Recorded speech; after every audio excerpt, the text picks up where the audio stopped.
Robin, manager du Fab Lab, s'active à l'intérieur de ce laboratoire. Ouvert il y a 2 ans, équipé d'une imprimante 3D et d'une découpeuse laser, c'est un lieu de réunion pour les passionnés de bricolage. L'idée vient des États-Unis. Le but, créer un espace de fabrication commun.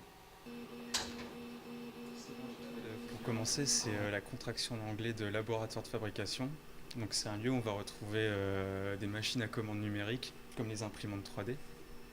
Et l'idée d'un Fab Lab, c'est que c'est un lieu ouvert à tous. On peut très bien être un designer voulant prototyper une idée, ou un particulier qui, par exemple, veut réparer le bouton de sa cafetière. Et c'est financé via des fonds publics. Donc c'est un projet porté par Valenciennes Métropole. Nous, on propose des formations pour utiliser les machines.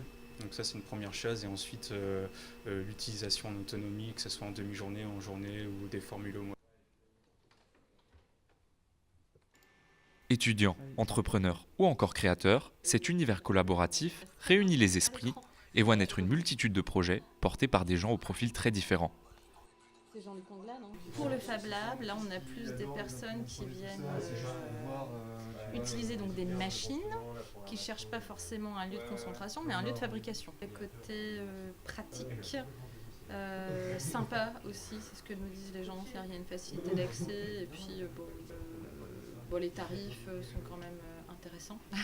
Si vous deviez, par exemple, caractériser tout cet endroit en un seul mot, qu'est-ce que ce serait, selon vous? Un seul mot, solution.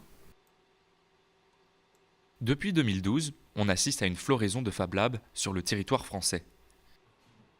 Près de 400 établissements ont ouvert leurs portes. Ce phénomène est sans limite et ouvre la voie de l'innovation aux particuliers.